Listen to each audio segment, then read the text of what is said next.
Claude Tarlet, depuis le début, vous suivez la mise en place du CNAPS. Aujourd'hui, où en est-on ?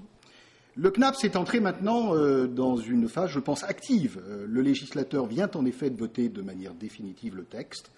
On peut penser que la loi, d'ailleurs, sera promulguée dans la deuxième quinzaine du mois de mars. Justement, quels sont encore les obstacles qui demeurent ? Y a-t-il encore des résistances ?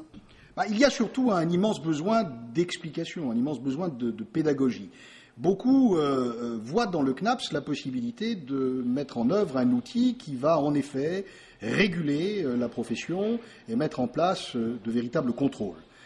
Chacun se rend bien compte que la tâche est considérable. Il va falloir organiser cette institution et progressivement permettre son déploiement sur l'ensemble du territoire à partir du 1er janvier 2012. Ce qui est certain, c'est que cette organisation ne pourra vivre que si elle est financée. Les résistances viennent de ceux qui pourraient à tort penser que la contribution qui va leur être demandée, la loi va le prévoir, va finalement peser sur leur compte d'exploitation sans pour autant changer véritablement les conditions dans lesquelles le métier est organisé dans le pays.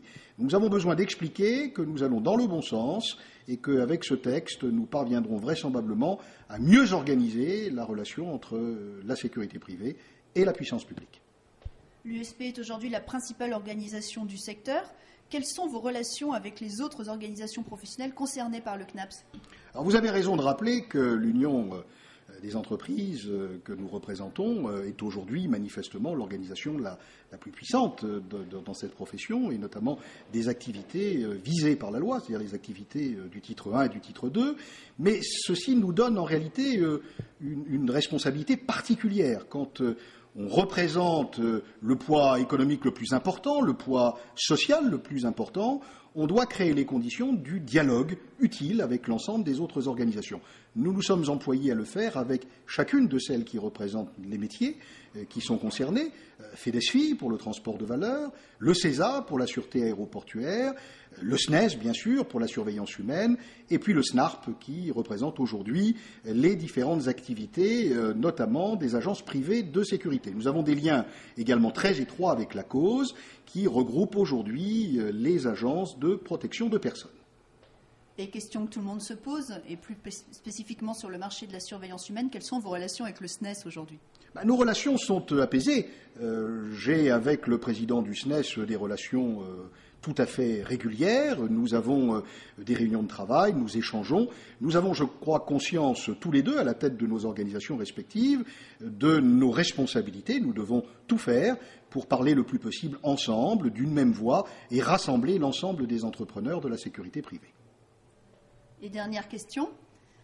Normalement, le CNAPS doit rentrer en vigueur en janvier 2012. Pensez-vous que cette échéance sera tenue ? Nous faisons tout pour que cette échéance soit tenue, avec l'appui bien évidemment de la puissance publique et plus particulièrement de Jean-Louis Blanchot, délégué interministériel à la sécurité privée. Il est volontaire, nous le sommes à ses côtés. Nous avons évidemment un véritable enjeu dans les prochaines semaines, convaincre l'État de donner par la loi aux entreprises la possibilité de répercuter le coût de cette institution de manière tout à fait légale et obligatoire sur les factures des ventes de prestations. Je pense que tous ont à y gagner, à la fois les clients, les entreprises, les salariés, avec un métier réorganisé sur des bases plus saines. On peut offrir véritablement des perspectives d'avenir et puis continuer à créer de l'emploi, ce qui est quand même aujourd'hui dans notre société un exemple assez rare.